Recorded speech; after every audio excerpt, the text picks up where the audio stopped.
And I also know that there are expectations of people on what we should say, when and how. I get messages every day on what I should do and how I should do it.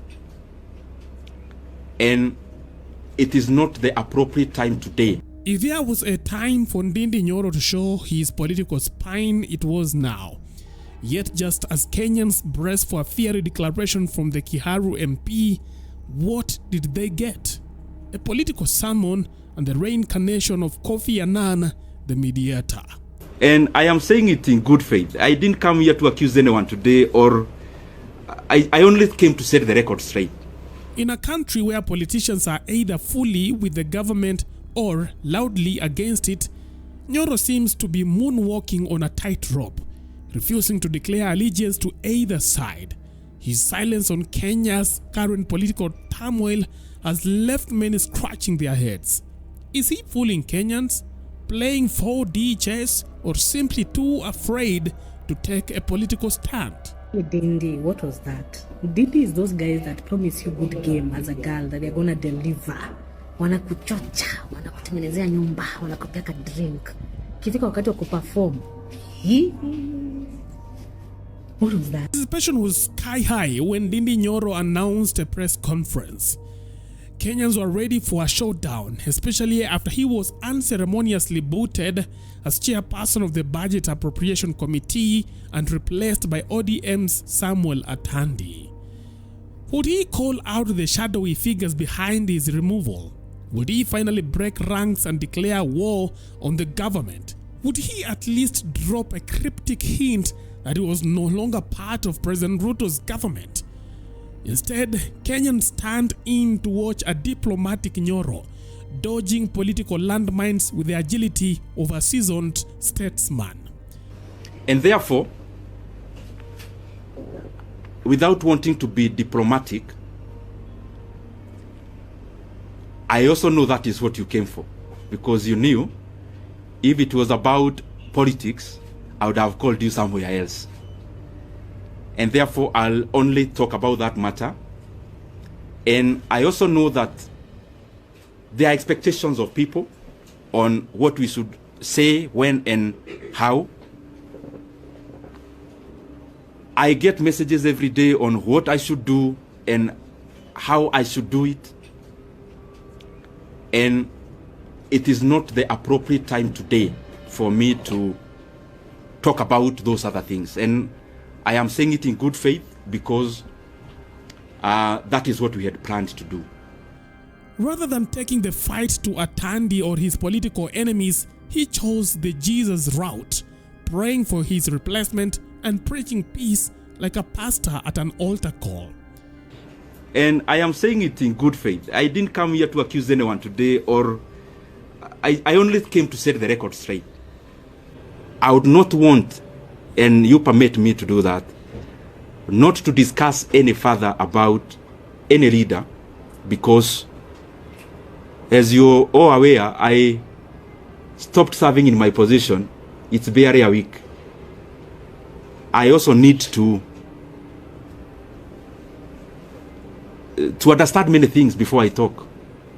By the time his speech ended, Kenyans weren't just disappointed, they were furious.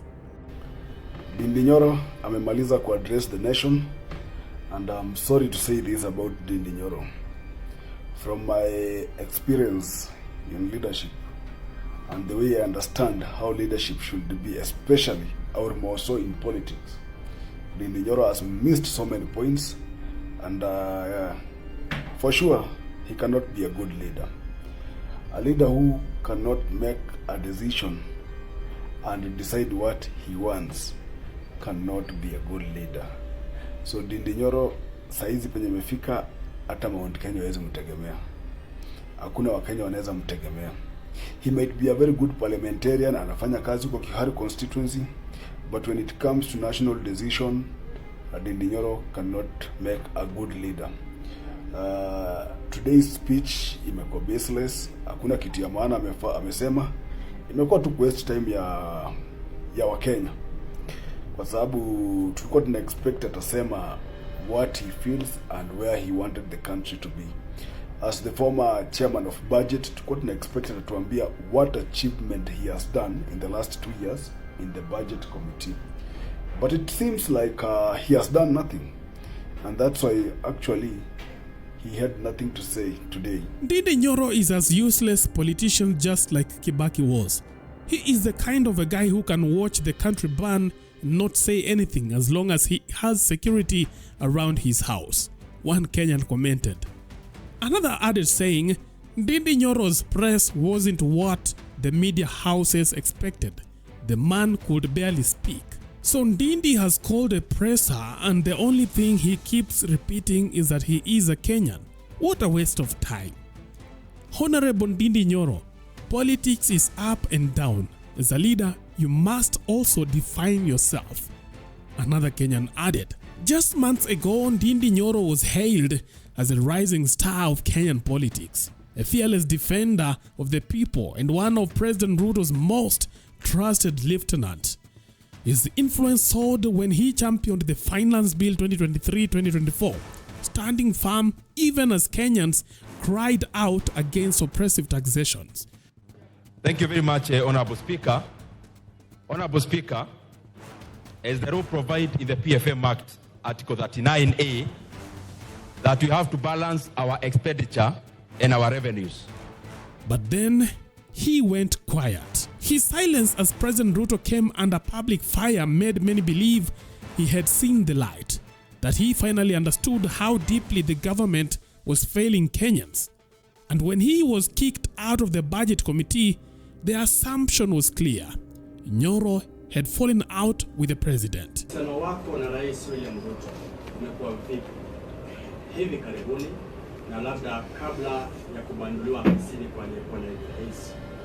Uhusiano wako na Rais William Ruto ni upi? But as I said before, because I also don't want to discuss personalities today, the position or the answer I gave before, I think it answers many things. That I have not had any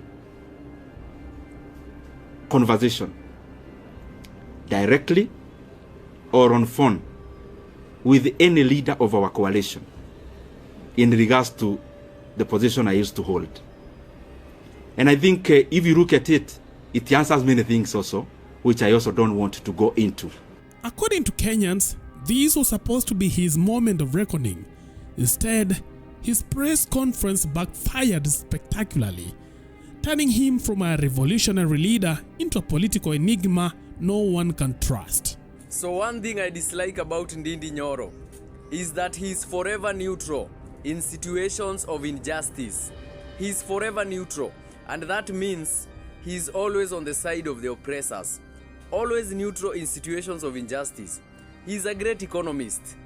Kiharo masomo bora, basari kulipia mtoto analipa 1000, chapati on Friday, wako na uji. He's a great economist, cabros everywhere. But matters, injustice, he's always neutral. Mambo ya SHA, mambo ya abductions, mambo ya killings, you'll never hear him talk about anything. Ni economics tu, dunia yake ni economics. And that is why I can never support Ndindi Nyoro unless he's working with someone I trust like Babu Owino. As a running mate, a deputy, apange mambo economics. But trusting Ndindi Nyoro with your lives, with your futures, someone who is always neutral in situations of injustice, you can't trust such a person. So let's be clear, Ndindi Nyoro isn't naive. He knows the dangers of picking the wrong side too soon. Some say he is playing the long game, waiting to see which way the wind blows before making his next move. To understand many things before I talk, because I believe as a leader, I lead people. There are people who look up to us as leaders, and therefore even when you see that I am not answering some questions, it's not because I can't answer them. I believe you have covered me previously, and you know for sure that respectively in this world I only fear God. So whatever I need to say, I have no reservation of saying. But also, we are given wisdom to say when to say, how to say it. And I believe we are here in Kenya. We'll keep interacting. If there is more to be said, if there is more to be clarified, we are around. If Ruto's government miraculously turns things around, Nyoro stays in favor. Now, if Ruto's ship sinks, Nyoro can claim he was never really part of it. It is a political insurance policy, but one that's leaving Kenyans increasingly suspicious. Is he truly on their side, or is he simply President Ruto's undercover mole, waiting for the right time to strike? Whatever his strategy, one thing is certain right here. Kenyans are watching, and in this political climate, no single Kenyan wants a neutral leader. It's either you are hot or cold. You can't be in between. Anyway, what are your thoughts? Leave your thoughts on our comment section. That is it for now. Thanks for watching. Let's meet next time. Bye-bye.